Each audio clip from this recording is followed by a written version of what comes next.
کہیں نظر آ جائے تو اس کو خطبہ نہ پڑھنا. حضور صلی اللہ علیہ وسلم نے خطبہ کیا یعنی رشتہ مانگا. کس سے؟ اپنے چچا حقیقی چچا ابو طالب سے. کس کا؟ ان کی بیٹی کا. کون سی بیٹی؟ ام ہانی. یاد رکھنا کہ ابو طالب کی 2 بیٹیاں تھیں اور 4 بیٹے تھے. نام بھی اچھے سنا. بڑے بیٹے کا نام طالب, اس سے 10 سال چھوٹے تھے عقیل, اس سے 10 سال چھوٹے تھے جعفر, اس سے 10 سال چھوٹے تھے حضرت علی رضی اللہ تعالیٰ. ان چاروں بیٹوں کا آپس میں عمروں میں یہ فرق تھا.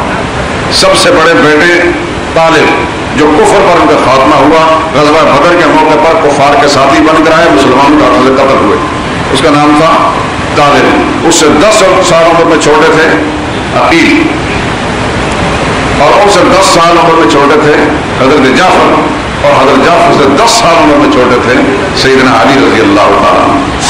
اور 2 بیٹیاں تھیں. بڑی بیٹی جو ام ہانی کے نام سے مشہور ہے, اصل نام ہند تھا یا فاختہ تھا, ہند زیادہ مشہور ہے, زیادہ صحیح ہے. ہند ام ہانی. ام ہانی اس لیے کہتا, ام کا معنی ماں, ان کے ایک بیٹے کا نام ہانی تھا, اس کی وجہ سے ام ہانی مشہور, لیکن اصل نام کیا تھا؟ ہند تھا. بڑی بیٹی ہند اور دوسری بیٹی کا نام تھا جمانہ. دونوں کو اللہ تعالیٰ نے ایمان کی دولت سے نوازا. ابو طالب کے 3 بیٹوں کو اللہ نے ہدایت سے نوازا, اور دونوں بیٹیوں کو اللہ تعالیٰ نے ہدایت سے نوازا, اور ابو طالب کی بیوی کو بھی رب العالمین نے ہدایت سے نوازا. لیکن خود ابو طالب ہدایت سے محروم رہا. اپنی تفصیل میں آتا. تو حضور نے جب اس سے مطالبہ کیا ابو طالب سے, ان کی بیٹی کا رشتہ مانگا, اور ادھر سے حضور صلی اللہ علیہ وسلم کے مقابلے میں ابو جہل کے چچیرے بھائی قبیلہ بنو مخزوم کے ایک آدمی جس کا نام حبیرہ تھا, مخزومی خاندان کا آدمی تھا, ابو جہل کے خاندان کا آدمی تھا, اس کا چچیرا بھائی تھا حبیرہ مخزومی نے رشتہ مانگا اسی ہند کا, ام ہانی کا. وہ بیوقت 2 مطالبے, ادھر رسول اللہ صلی اللہ علیہ وسلم کی طرف سے مطالبہ آیا, ادھر حبیرہ مخزومی کی طرف سے مطالبہ آیا. ابو طالب نے اپنی بیٹی کا رشتہ حبیرہ مخزومی کو دے دیا, محمد مصطفیٰ صلی اللہ علیہ وسلم کی بات کو رد کر دیا.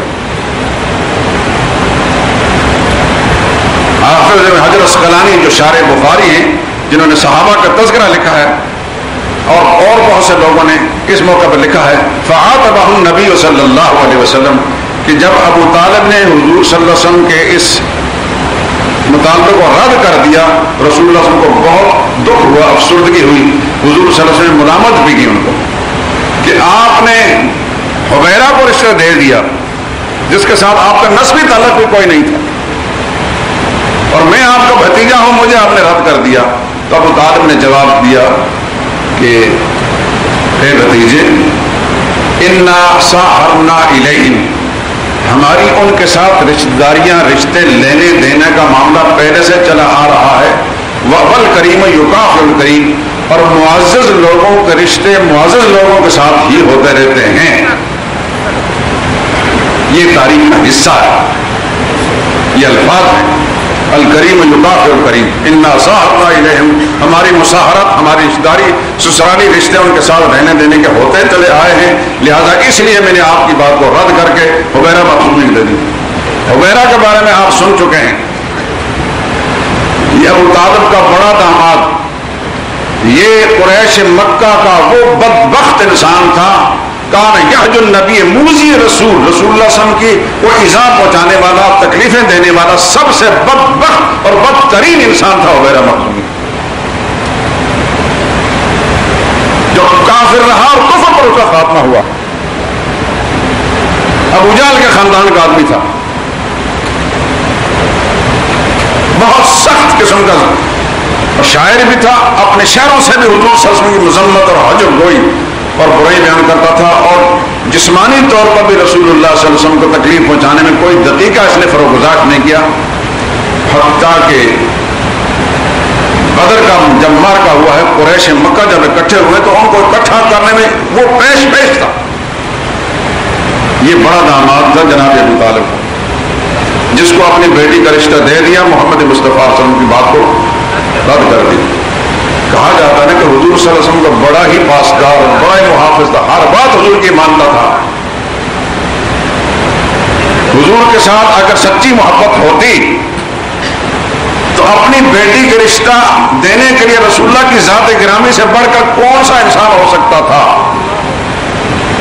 اس انسان کو دے دیا جس کے ساتھ نسبی رشتہ بھی نہیں، دور کے تعلقات ہیں، اس کو دے دیا. اور یہ بھی جانتا تھا کہ یہ موذی رسول ہے، رسول اللہ صلی اللہ علیہ وسلم کا سخت دشمن. کیونکہ 10 سال نبوت کے ابو طالب کے سامنے تھے اور ابو طالب دیکھ رہا تھا کہ میرے یہ داماد جو ہے میرے سے بھتیجے کے ساتھ کیا سلوک کر رہا. لیکن اس کے باوجود ابو طالب نے حضور کی اس بات کو ٹھکرا دیا. یہ ایک تاریخ کا حصہ ہے، دنیا میں کوئی انسان اس کو نہیں جھٹلا سکتا، کوئی اس کی تعویل نہیں ہو سکتی. دوسرا مطالبہ محمد مصطفیٰ صلی اللہ علیہ وسلم نے ابو طالب سے جو کیا تھا وہ اس کے نزع کے وقت زندگی کے آخری لمحات میں حضور صلی اللہ علیہ وسلم مطالبہ کیا تھا کہ کلمہ تو پڑھ لو. بخاری شریف کے 4 روایتیں بخاری میں ہیں، 3 روایتیں مسلم میں ہیں، 1 روایت مستدرک حاکم میں ہے، 1 ابو داؤد شریف میں ہے، 1 نسائی شریف میں. سب کا مضمون ایک جیسا، تھوڑے تھوڑے الفاظ کی تبدیلی کے ساتھ. بخاری میں باب قصۃ ابی طالب یہ عنوان ہے. حدثنا مسدد عن یحییٰ عن سفیان حدثنا عبد الملک قال حدثنا عبد الله بن حارث قال حدثنا عباس بن عبد المطلب رضی اللہ تعالی. یہ حضرت عباس حضور کے جو چچا ہیں ابو طالب کے بھائی سے روایت. قال للنبی صلی اللہ علیہ وسلم ما اغنیت عن عمک، حضور سے کہنے لگے حضرت عباس کہ آپ نے اپنے چچا کو کیا فائدہ پہنچایا. قال هو في زحزاح من نار، وہ ٹخنوں تک تقریباً آگ میں ہے. ولولا انا، یہ تو میری وجہ سے ان کو آگ کا عذاب جو ہلکا ہو رہا ہے. لکان فی الدرک الاسفل من النار، وہ جہنم میں سب سے نچلے طبقے کے اندر ڈالا جاتا. کسی مومن کے بارے میں نبی کی زندگی میں نبی پر ایمان لانے والے کے بارے میں کہا جا سکتا ہے کہ وہ جہنم اس کو آگ کی جوتیاں پہنائی جائیں گی. دوسری روایت حضرت سعید بن مسیب سے ہے، کہتے ہیں ان ابا طالب لما حضرت الوفات، جب ابو طالب کے وفات کا وقت آیا، دخل علیہ نبی صلی اللہ علیہ وسلم، حضور اس کے پاس پہنچے تاکہ اس کو پشت کریں کلمہ پڑھ لیں. وعنده ابو جہل، اور دیکھا کہ اس کے پاس ابو جہل بیٹھا ہے.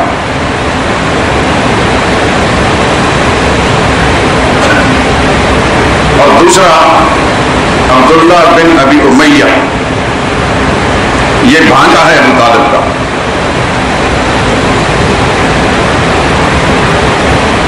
اے عام میں لا الہ الا اللہ، حضور نے فرمایا میرے چچا لا الہ الا اللہ پڑھ لو. کلمۃ احاج لک عند اللہ، میں اللہ کے سامنے آپ کے لیے حجت اور دلیل بن جاؤں گا. فقال ابو جہل عبداللہ بن ابی امیہ، ادھر حضور نے یہ مطالبہ کیا اور ابو جہل نے خبردار خبردار. ان دونوں نے کہا یا ابا طالب ترغب عن ملت عبد المطلب، ابو طالب کیا اپنے آبائی دین کو چھوڑ جاؤ گے، باپ دادا کے مذہب کو چھوڑ دو گے. فلم جزالا یکلمانہ حتی قال آخر شیء کلمہم به علی ملت عبد المطلب. ادھر حضور مطالبہ کرتے رہے، وہ ادھر وہ اس کو برگشتہ کرتے رہے مسلسل، تا آن کے آخری کلمہ جو ابو طالب کی زبان سے نکلا، کہنے لگا علی ملت عبد المطلب، محمد مصطفیٰ صلی اللہ علیہ وسلم کے دین پر نہیں، اپنے باپ دادا کے مذہب پر مر رہا. فقال النبی صلی اللہ علیہ وسلم، حضور افسردگی کے عالم وہاں سے اٹھے، فرمایا لأستغفرن لک ما لم انہ عنہ، میرے چچا میری بات آپ نے مانی تو نہیں، لیکن پھر بھی مجھے آپ کے ساتھ نسبی تعلق کی بنا پر ایک محبت تھی، میں اللہ سے آپ کے گناہوں کی معافی مانگتا رہوں گا جب تک اللہ مجھے منع نہ کرے. فنزلت، اسی وقت قرآن کی آیت نازل ہوئی ما کان للنبی والذین آمنوا یستغفروا للمشرکین ولو کانوا اولی قربی من بعد ما تبین لهم انهم اصحاب الجحیم. سورہ توبہ کی آیت نمبر 113 ہے. معنی یہ ہے کسی نبی کو یہ اجازت نہیں اور نہ کسی مومن کو اجازت ہے کہ کسی مشرک کے لیے استغفار کریں, اس کے لیے دعا کریں. ولو کانوا اولی قربی, چاہے وہ کتنے رشتہ دار کیوں نہ ہوں, جبکہ ان پر یہ بات واضح ہو چکی ہے کہ ان کا شرک پر ختم ہوا اور جہنمی بن چکے ہیں. اب کسی مسلمان کو بھی اجازت نہیں, حتیٰ کہ نبی کو اجازت نہیں کہ مشرک کے لیے دعا نہ کرے. اور دوسری آیت سورہ قصص کی آیت نمبر 56 ہے انک لا تہدی من احببت ولکن اللہ یہدی من یشاء. میرے نبی آپ جس سے پیار کریں آپ اس کو ہدایت نہیں دے سکتے, اللہ تعالیٰ کے قبضے میں ہدایت ہے, اللہ جس کو چاہیں گے ہدایت ہے. مجھے یاد ہے آپ سے 38 برس پہلے جامعہ اشرفیہ میں جب ہم بخاری شریف پڑھ رہے تھے دورہ حدیث میں, ہمارے استاد محترم حضرت مولانا محمد ادریس کاندھلوی نور اللہ مرکزہ نے یہ قصہ جب بیان کیا اور یہ آیت سورہ قصص کی پڑھی, ایک بات انہوں نے نقل کی جس کا حوالہ مجھے ابھی تک ملا نہیں, لیکن تم بہت بڑے عالم تھے, بے سند بات نہیں کرتے تھے. فرمایا کہ جس مجلس میں یہ آیت نازل ہوئی انک لا تہدی من احببت, میرے نبی جس سے آپ پیار کریں آپ اس کو ہدایت نہیں دے سکتے, ہدایت میں نے اپنے قبضے میں رکھی, میں جس کو چاہوں ہدایت. تو حضرت بلال رضی اللہ تعالیٰ اس مجلس میں موجود تھے, اور آپ جانتے ہیں کہ حضرت بلال سیاہ رنگ کے کالے حبشی موٹے موٹے ہونٹوں والے, اور کہاں قریش کے دوسرے لوگ جو بڑے حسین اور جمیل معاشرے کے اندر آج بھی آپ دیکھتے ہیں کہ حبشی رنگ کے سیاہ رنگ والے لوگوں کو, یہ الگ بات ہے کہ اللہ کے نزدیک ان کا کیا مقام ہوگا, لیکن ایک عام دنیا کا ایک دستور یہ ہے کہ لوگوں کو کہتر کی نظر سے دیکھتے ہیں, کہتر سمجھتے ہیں. مغربی دنیا میں تو یہ عام ہے. تو جب یہ آیت نازل ہوئی نا بس بلال جھومنے لگے, جس طرح ایک وارفتگی کے عالم کے اندر ایک آدمی کو حال چڑھ جاتا ہے.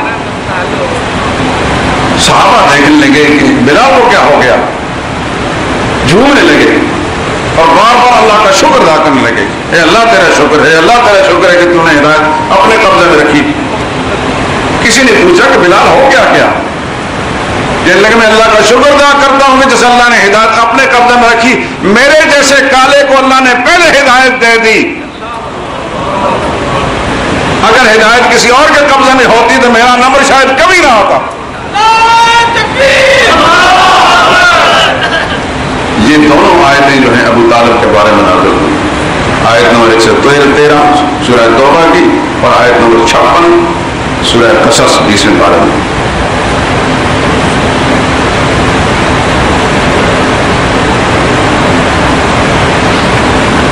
روایتیں تو بہت سی, جیسے میں نے بتا دیا کہ 4 روایتیں بخاری میں, 3 مسلم کے اندر, ایک ابو داؤد میں, ایک نسائی میں, مستدرک حاکم میں, ابن حبان میں بھی, بہت سی کتابوں میں.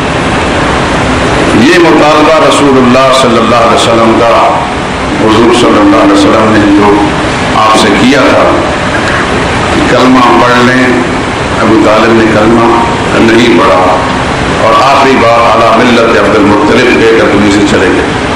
ابو داؤد کی روایت میں یہ بھی آتا ہے اور نسائی میں بھی کہ حضور اکرم صلی اللہ علیہ وسلم تو اس کے انکار کے بعد اٹھ گئے اور سردگی کے عالم میں ابھی شروع نکلی نہیں تھی, اس کے انکار پر رسول اللہ صلی اللہ علیہ وسلم تشریف لے گئے. تھوڑی دیر کے بعد جب اس کا انتقال ہو گیا اسی عقیدے پر, تو حضرت علی رضی اللہ تعالیٰ عنہ حضور کی خدمت میں آئے اور حضرت علی نے آ کر عرض کیا یا رسول اللہ ان عمک الشیخ الضال قد مات, یا رسول اللہ آپ کا بوڑھا گمراہ چچا مر گیا. ان عمک الشیخ الضال قد مات, عم چچا, شیخ بوڑھا, زال گمراہ, آپ کا بوڑھا گمراہ چچا مر گیا. تو اب جو نسائی کی روایت ہے اس کے الفاظ یہ ہیں فمن یواری ہے, اب اس کو کون سپرد خاک کرے گا. ابو داؤد کے اندر یہ الفاظ نہیں، صرف اتنا کہا بوڑھا گمراہ چچا مر گیا. ابو داؤد میں حضور نے فرمایا اذهب فبارک، لے جاؤ خاک کے حوالے کرا. چنانچہ اور فرمایا لا تحدثن شیئا، کسی سے کوئی بات نہیں کرنی، کوئی کام نہیں کرنا جب تک واپس نہ آ جاؤ، سب کو دکھا کر کے آ جاؤ. سیدنا علی رضی اللہ عنہ نے حکم کی تعمیل کی، واپس آئے. حضور نے فرمایا اغتسل، جاؤ غسل کر دو. اور پھر حضور صلی اللہ علیہ وسلم نے کچھ دعائیں دی حضرت علی رضی اللہ عنہ کو. نسائی کی روایت کے اندر ہے کہ وہ راوی بیان کرنے والا کہتا ہے کہ لم احفظ، مجھے وہ الفاظ یاد نہیں رہے کہ کن الفاظ کے ساتھ حضور صلی اللہ علیہ وسلم نے حضرت علی کو دعائیں دی تھیں، لیکن دعائیں حضور صلی اللہ علیہ وسلم. یہاں ایک بات اور بھی ذہن نشین کر لیجیے. ابو طالب کا جب انتقال ہوا تو اس وقت دو بیٹے تو پہلے ہی ایمان لا چکے تھے، اسلام لا چکے تھے، حضرت علی رضی اللہ تعالیٰ عنہ اور حضرت جعفر رضی اللہ تعالیٰ عنہ. ابو طالب کے انتقال کے وقت دو بیٹے اسی کے عقیدے پر تھے، طالب اور عقیل.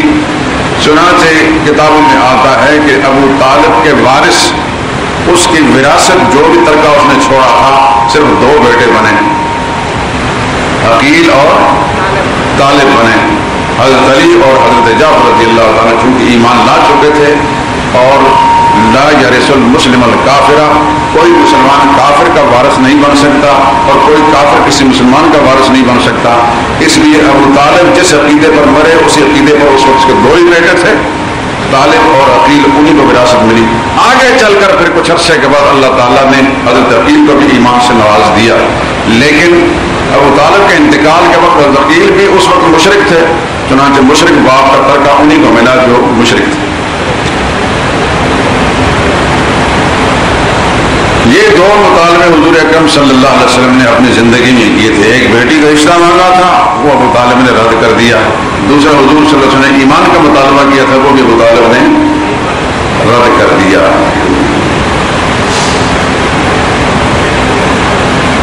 اس کے مقدر میں ہدایت نہیں تھی، لیکن اللہ تعالیٰ نے ان کی اہلیہ کو بھی ہدایت سے نوازا. سیدنا علی رضی اللہ عنہ کے والدہ حضرت علی تو قدیم الاسلام ہیں، حضرت جعفر بھی قدیم الاسلام ہیں. ابو طالب کی دونوں بیٹیوں کو رب العالمین نے ہدایت سے نوازا. لیکن جیسے میں نے ابھی عرض کیا کہ حبیرہ مخزومی کے نکاح میں گئی اور اس وقت تک وہ کفر پر رہی جب تک حبیرہ کی زوجیت میں رہی، ایمان نہیں لائی. تاہم کہ جب مکہ معظمہ فتح ہوا سن 8 ہجری میں، کفر کی کمر ٹوٹی، تو اس وقت جو اسلام لانے والا تھے، ایمان لانے والا تھے، ایمان لا چکے، اور جو کفر میں پکے تھے وہ وہاں سے بھاگ گئے. ان بھاگنے والوں میں سے حبیرہ بھی تھا. وہ یمن کے علاقے میں یا نجران کے علاقے میں بھاگ گیا اور وہیں جا کر وہ مردار ہوا. اور جب وہ بھاگ گیا اس وقت ام ہانی کو حضور صلی اللہ علیہ وسلم کی اس چچا زاد بہن کو، حضرت علی کی بہن کو اللہ تعالیٰ نے ہدایت سے نوازا اور یہ ایمان کی دولت سے مالا مال ہوا. لیکن جب تک حبیرہ کے نکاح میں تھی، حبیرہ دفع نہیں ہو گیا تھا، اس وقت تک یہ بھی ایمان سے مالا. اور جیسا ابھی میں نے بیان کیا کہ ابو طالب کی دوسری بیٹی جس کا نام جمانہ تھا، ان کا نکاح بھی حضور صلی اللہ علیہ وسلم کے ایک چچا زاد سے ہوا تھا. یہ چچا زاد بھی وہ تھے جو 20 سال تک مسلسل رسول اللہ صلی اللہ علیہ وسلم کی اذیت کا سامان کرتے تھے، جن کا تذکرہ اس سے پہلے سن چکے ہیں. ابو سفیان ہاشمی حضور صلی اللہ علیہ وسلم کے جو بڑے تایا تھے، کون؟ حارث، زبیر سے بھی بڑے. ابو عبد المطلب کے سب سے بڑے بیٹے جن کا نام حارث تھا. حارث کے 4 بیٹے تھے. ایک کا نام نوفل تھا، ایک کا نام عبداللہ تھا، ایک کا نام ربیعہ تھا، ایک کا نام ابو سفیان مغیرہ تھا. یہ رسول اللہ صلی اللہ علیہ وسلم کے چچا زاد، تایا زاد بھائی تھے. یہ بھی ایسے نوجوان تھے کہ شروع میں ہاشمی ہونے کے باوجود حضور کے سخت ترین مخالف، موذی رسول لوگوں میں سے یہ بھی تھے. چنانچہ واقعی نے جو کتاب لکھی ہے تاریخ کی، اس کے اندر لکھا ہے کہ یہ شخص 20 برس تک مسلسل 10 سال ابو طالب کی زندگی میں، اپنے سسر کی زندگی میں، اور 10 سال اس کے بعد حضور صلی اللہ علیہ وسلم کی دشمنی پر کمر بستہ رہے. آخر میں جا کر اللہ تعالیٰ نے کو ہدایت دے دی. اور یہ بات میں پہلے عرض کر چکا ہوں کہ ابو سفیان دو ہیں. ایک ابو سفیان امی ہے حضرت معاویہ کے والد، ایک ابو سفیان ہاشمی ہے رسول اللہ صلی اللہ علیہ وسلم کے تایا زاد بھائی. تو حضور صلی اللہ علیہ وسلم کو سب سے زیادہ جس ابو سفیان نے اذیتیں پہنچائیں اپنی شاعری کے ذریعے سے، اپنی زبان کے ذریعے سے، وہ حضور صلی اللہ علیہ وسلم کے اپنے خاندان کے ہیں، تایا زاد بھائی ابو سفیان ہاشمی ہیں. اس ابو سفیان ہاشمی کی جو حرکتیں ہیں زمانہ کفر کی، وہ سنیوں کی سنیت اور جہالت کے سبب سے دشمن لوگوں نے ابو سفیان امی کے کھاتے میں ڈال کر ان کو حضور صلی اللہ علیہ وسلم کو ترین دشمن قرار دیا. یہ ابو سفیان ہاشمی جو تھے، یہ ابو طالب کے دوسرے داماد تھے، یہ بھتیجے ہیں. ابو طالب کا ایک داماد حبیرہ مخزومی تھا، بڑا داماد، اور چھوٹا داماد ابو سفیان ہاشمی جو بھتیجا تھا. اللہ کی شان کے دونوں ہی داماد حضور صلی اللہ علیہ وسلم کے بدترین دشمن رہے. جو بڑا داماد تھا وہ تو کافر رہا، کفر پر مرا. جو چھوٹا داماد تھا بلا صلی اللہ تعالیٰ کو ہدایت سے نواز دیا. اور پھر زمانہ کفر کی جو حرکتیں ان کی تھیں، زمانہ اسلام میں آ کر اس کے خلاف پھر انہوں نے حضور صلی اللہ علیہ وسلم کے مدح میں بے شمار اشعار کہے. آپ کو یاد ہوگا کہ میں نے ایک دفعہ سنائے بھی تھے. اور خوب تلافی کی انہوں نے اپنی پچھلی غلطیوں کی. اور رسول اللہ صلی اللہ علیہ وسلم اس سراپا رحمت سے خدا کی کروڑوں صلاۃ و سلام ہو محمد مصطفیٰ ذات اقدس پر کہ اس تایا زاد بھائی کی زمانہ کفر کی ساری غلطیوں کو حضور صلی اللہ علیہ وسلم نے معاف کر دیا اور فرمایا میں ان سے پیار کرتا ہوں. آپ اندازہ کریں کہ محمد مصطفیٰ صلی اللہ علیہ وسلم نے کتنا بڑا بلند اخلاق بنایا تھا کہ وہ آدمی جو 20 سال تک رسول اللہ صلی اللہ علیہ وسلم کے لیے موذی رہا، آخر جب اس نے اپنی غلطیوں کو تلافی کی، سچے دل سے توبہ کی، حضور صلی اللہ علیہ وسلم نے فرمایا میں اب تم سے پیار کرتا ہوں، تم میرے محب ہو. تو یہ تھے ابو طالب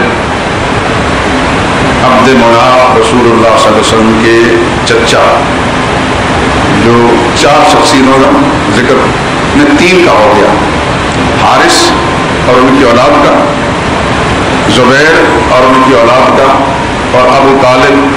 ان کی اولاد کا تفصیلی تذکرہ تو ابھی نہیں ہوا. صرف ایک بات سیدنا علی رضی اللہ عنہ کے بارے میں عرض کر دوں. حضرت علی کا بہت بڑا مقام ہے. یہ قدیم الاسلام سابقون الاولون میں سے ہیں، اور اسی برکت سے رب العالمین نے ان کو حضور صلی اللہ علیہ وسلم کی نیابت اور خلافت کے منصب پر فائز ہوتا. ان کے بارے میں ایک بات ابھی حال میں آپ نے اخباروں کے اندر بھی پڑھی، اور جگہ جگہ یار لوگوں نے مولود کعبہ کا بینر اور اشتہار اور اخباروں کے بیانات، اخباروں کے مضامین پڑھے. حضرت علی کے بارے میں یہ مشہور کر دیا گیا کہ حضرت علی کی ولادت کعبہ میں ہوئی تھی. یہ بات سرے سے غلط ہے. حضرت علی کی ولادت کعبہ میں نہیں ہوئی. سیدنا علی رضی اللہ تعالیٰ عنہ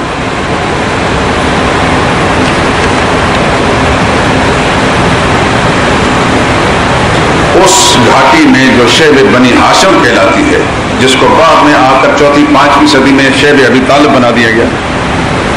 قدیم مورخین یہ لکھتے ہیں، حتیٰ کہ شیعہ مورخین قدیم یعقوبی 2 جلدوں میں کتاب ہے، وہ بھی لکھتے ہیں کہ وہ شیب بنی ہاشم ہے جس میں حضور صلی اللہ علیہ وسلم کو اور ان کے خاندان کو لوگوں نے محصور کیا تھا، یعنی بائیکاٹ کیا، سماجی بائیکاٹ کیا. وہ جو گھاٹی ہے وہ شیب ابی طالب نے، شیب بنی ہاشم ہے. حضرت علی رضی اللہ عنہ وہی ہوئی تھی.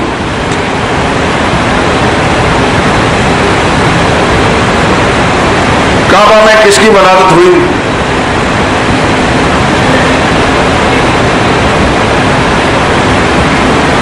حضرت خدیجہ رضی اللہ تعالیٰ عنہ حضور صلی اللہ علیہ وسلم کی جو پہلی بیوی ہیں، ان کے بھتیجے ہیں، صحابی رسول ہیں. 120 سال کی عمر پائی انہوں نے. 60 سال جہالت میں گزارے اور 60 سال اسلام میں گزارے تھے. حضرت حکیم بن حزام رضی اللہ تعالیٰ عنہ، یاد رکھنا ان کا نام. حضرت حکیم بن حزام یہ واحد صحابی ہیں کہ ان کی والدہ قریش کی عورتوں کے ساتھ خانہ کعبہ میں طواف کرنے کے لیے گئیں تو حمل کی حالت میں تھی اور بالکل آخر وقت تھا، خیال نہ رہا ان کو، ہو سکتا ہے گھر دور ہو، تو وہاں اچانک جو ہے درجے میں تکلیف میں مبتلا ہوئی اور وہیں ان کی ولادت ہو گئی، جن کا نام ہے حکیم بن حزام۔ ان کے بارے میں لکھا ہے حکیم بن حزام الصحابی ومن مناقبہ انہ ولد فی الکعبہ۔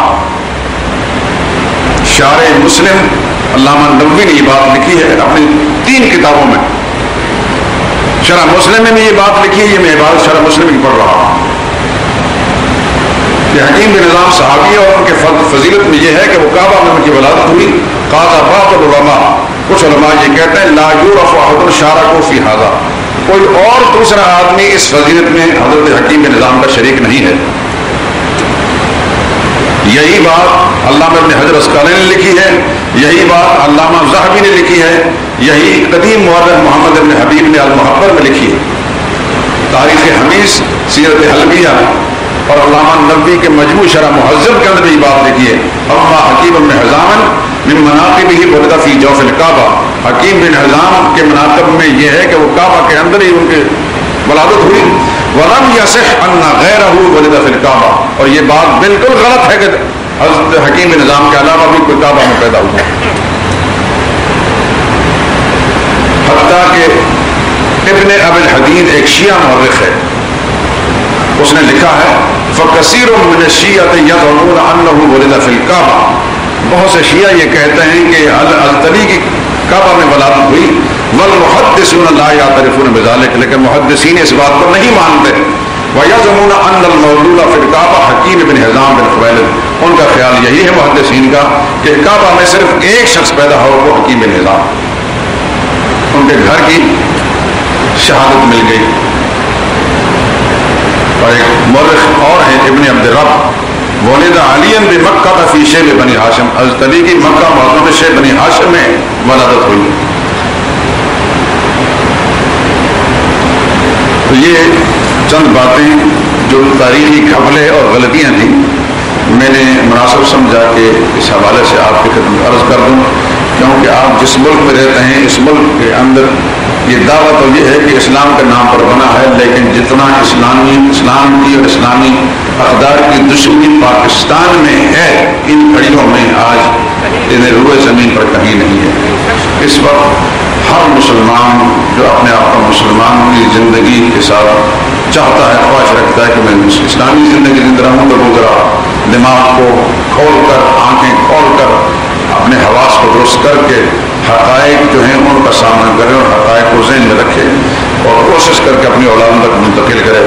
کہیں ایسا نہ ہو کہ آنے والے وقت میں آپ تو دنیا سے چلے جائیں اور آپ کی اولادیں ان کو دین مذہب کا پتہ نہ چلے گا، ہمارا دین مذہب بڑی تیزی کے ساتھ پوری توانائیاں خرچ کر کے آپ کا میڈیا، پرنٹ میڈیا بھی پوری کی پورا ذمہ دار ہے اس گمراہی کو پھیلانے میں، اور ٹی وی والے جو ہیں ان سے تو بڑا شاید شیطان بھی نہیں۔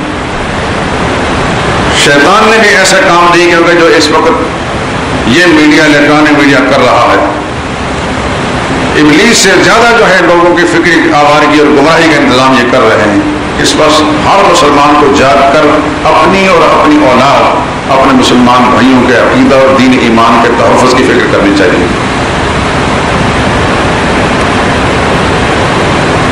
راہ چلتے سڑکوں پر مسواک کرنا کیسا ہے؟ مسواک کو کر لے تو حرج کی بات نہیں، دانت صاف کرنا ہے۔ مسواک ویسے نماز کے لیے کرنا مسنون ہے۔ کیا آپ صلی اللہ علیہ وسلم کو 27 رجب کو رات کو معراج ہوئی؟ کیا 27 رجب کو روزہ رکھنے کا حکم ہے؟ کیا معراج کی رات عبادت کرنا جائز ہے؟ کیا سوال ہے بھائی؟ معراج کی رات 27 رجب مشہور ہے، لیکن حقیقتاً اس میں بہت ساری روایات کا اختلاف ہے۔ 27 رجب کی اگر مان لی جائے تو حرج کی بات نہیں۔ سوال یہ ہے کہ معراج کی رات کا جو تحفہ وہ نماز ہے، پنج وقتہ فرائض ادا کرنا یہ ذمہ داری ہے۔ یہ رات کو نفل، آپ کسی رات بھی نفل نہ پڑھیں، اللہ تعالیٰ نے کبھی نہیں پوچھنا، لیکن آپ ایک فرض چھوڑیں گے تو خدا بندہ کبھی معاف نہیں کرنا۔ ساری زندگی کوئی نفل نہ پڑھیں، کبھی اللہ نے نہیں پوچھنا۔ پوری ذمہ داری سے بات کہہ رہا ہوں، پوری زندگی کوئی مسلمان نفل نہ پڑھے اللہ نے نہیں پوچھنا، فرض چھوڑے گا اللہ نے معاف نہیں کرنا۔ مجبوری کی حالت میں بیمار ہے، بخار ہے، بہت تھکا ہوا ہے، سنتیں بھی چھوڑ دے میرے دوستو، اللہ تعالیٰ جانتے ہیں آپ کی نیت کو، لیکن فرض پھر بھی نہیں چھوڑنے۔ کھڑے ہو نہیں سکتے بیٹھ کر پڑھیں، بیٹھ نہیں سکتے لیٹ کر پڑھیں، اشاروں کے ساتھ پڑھیں۔ حالت جنگ کے اندر بھی اللہ نے نماز معاف نہیں کی تو پھر کہاں کس کو معاف ہو سکتی ہے؟ معراج کی رات رسول اللہ صلی اللہ علیہ وسلم جو کچھ امت کے لے کے لیے آئے وہ 5 وقت کی نمازیں ہیں۔ اگر معراج کی قدر کرنی ہے تو 5 وقت نماز کا اہتمام کریں، اگر نماز کا اہتمام نہیں کرتے ساری رات معراج کی چراغاں بھی کرتا رہے اور حلوے بھی پکا کر کھاتا رہے اور پیٹو لوگوں کو کھلاتا بھی رہے، سب کچھ بھنگڑے ڈالتا رہے، اس نے معراج کی بے قدری کی ہے۔ اور اس کے دن میں روزہ رکھنے کا کوئی حکم شریعت میں موجود نہیں۔ بیمہ کی اسلام میں کیا حیثیت ہے یہ مفتی صاحبان سے پوچھیں، میں نے جو کچھ اس سلسلے میں پڑھا ہے اس میں یہ ہے کہ بیمہ کرنا ناجائز ہے، تفصیل آپ مفتیان اکرام سے پوچھیں۔ ہند کے بارے میں بیان کیا جاتا ہے کہ اس نے بھائی ابھی یہ مضمون آگے آنے والا ہے، غزوہ احد میں حمزہ کا کلیجہ چبایا تھا، یہ ایسا ہی جھوٹ ہے جیسا کہا جائے کہ